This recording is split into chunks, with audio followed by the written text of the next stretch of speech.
did not understand airplanes. They did not understand phones, cellular phones, and beepers and these type of things. It's very difficult. There's a hadith that says in the end of time, and this is a sound hadith, in the end of time a man would leave his house. يخرج المرء من بيته فتخبره فخذه بما أحدث أهله من بعده. A man will leave his house and his thigh will tell him what was happening in his house after he left the house.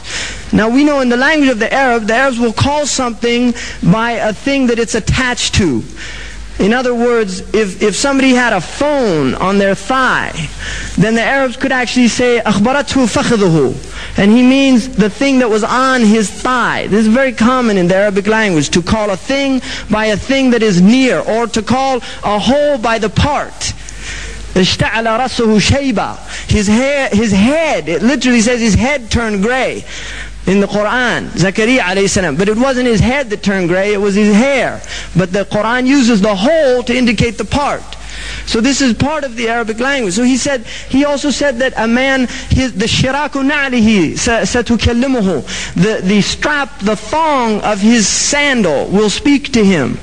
He said that the jamadat, that inanimate things would speak. There's a saying, it's not a hadith, but it's mentioned centuries ago in the books. إذا نطق الحديد وساد العبيد وقرب إذا نطق الحديد وساد العبيد وقرب البعيد فانتظر الوعيد. This is something I've seen a long time ago. When metal speaks, and the slaves, the low people rule. And this is from they're drawing it from the hadith, this proverb. They're drawing it from the hadith. Because the Prophet ﷺ said in the end of time, the lowest people would become the rulers. The lowest people would become the rulers. And he said in a hadith, لا يزال الناس يغربلوا. The people will continue to be sifted out by a sieve. Do you say sieve here? Sieve? Huh? Sieve? People continue to be sifted out by the sieve until لا يبقى من الناس إلا الحذالة. That nothing remains of people except the dregs, the stuff you throw out. Right? And this is one of the signs of the end of time. The Prophet ﷺ said, لا تقوم الساعة حتى يكون أسعد الناس لكع بن لكع. The end of time will not come until the happiest of people is لكع ibn لكع, which is an Arabic expression for somebody who has nothing, no origin, no nasab, no ird, nothing. He's just a low لكع ibn لكع. That's what the Arabs say, لكع. Like he's worthless. And this would be one of the signs of the end of time, when you have people uneducated prancing about the earth. These rock stars, movie stars, the lowest type dregs of the society, prostitutes and these type of things. They become happy. They become the wealthy people. They become the ones, all these things. This is one of the signs of the end of time. That metal would speak, and these low people would become the rulers. And he said, and the far would become near. You see, for instance, to fly from the United States, it takes you 12 hours from California, 12 hours. This is a journey that took years, literally years, not that long ago. Less than 100 years ago, it would take you a very long time to make. Now people complain, the plane's late. It's a half hour late. People complain, like people with these machines, like people that work at their school on a 486, you know, computer line. Have computers come to England yet? No, I'm just kidding. Americans think that, you know, that it's all happening there, and everybody else is in the Stone Age. And this is the Stone Age. You know, rajim means stoned. Everybody's stoned now, right? But this computer they have is a 486. If they get used to it, they go home and they have a 286, what they call a dinosaur now, right? Because it's like 2 years old or something like that. And then they complain and kick it because it's too slow. Right? I mean, this is the thing. Or the photocopy machine. It used to take people hours to transcribe a piece of paper. Now they kick the photocopy machine, because this is all part of the disease of the end of time. There's no sabr. People have lost sabr. So the farness and nearness, the far thing becomes near. You can go now to Mecca from the ends of the earth and be there in a few hours. A trip that people used to take with great difficulty and oftentimes risking their lives. From Morocco they would have to go and pass through some treacherous places where they had brigands, Muslim brigands, right? Quta' al-turuq, things like this. Very difficult for people to travel. Now they get on a plane and they go, and it's interesting because Allah's deen by its nature is tamheez, purification. In the old days they got on a plane, they got on the caravan, and it was a punishment. The whole way of going to Hajj was in preparation, and so people had a very difficult time. When they got there, the Hujjaj, the people living in Mecca used to come out of the city, and they would vie over the Hujjaj to get them to come and stay in their houses. This is the way. So once you got to Mecca, suddenly you were in paradise.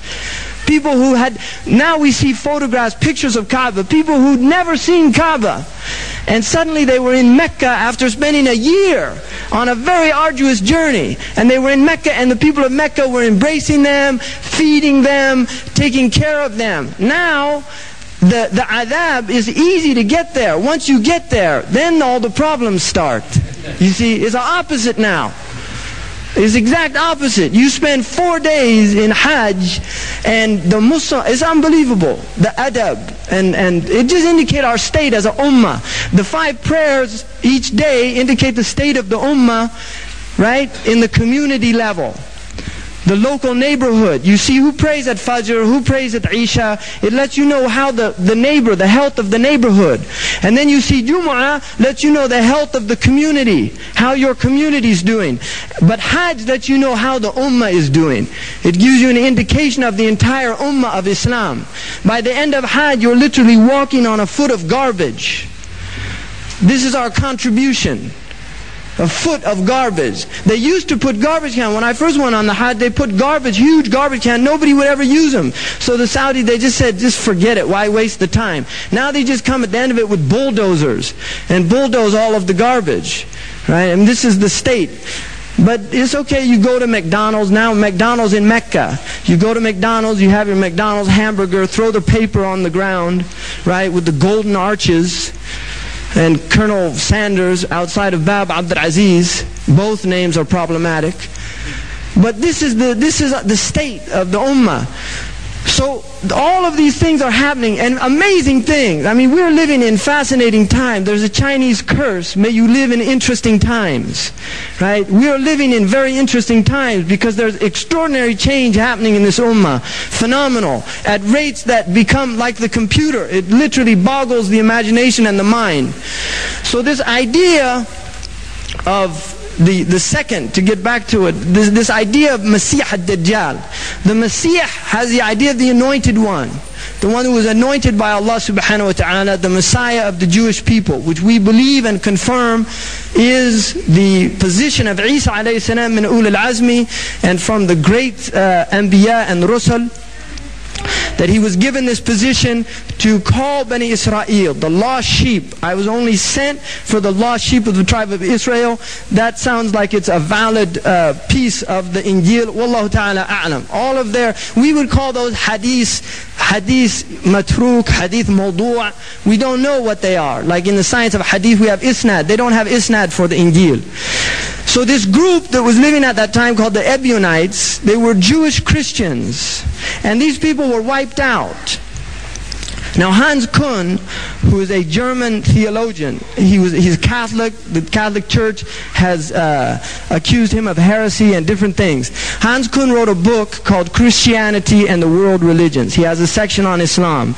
In this section, he admits that we must come to a fact that Jewish Christianity, which disappeared in the Quran in the Arabian Peninsula, some of the Christian scholars, in order to deal with this, have said there must have been Ebionites that were living in the Arabian Peninsula, and they leaked this information to the Prophet Muhammad during the persecution to the Arabian Peninsula. They have no historical evidence for this, none whatsoever, and yet this is their claim.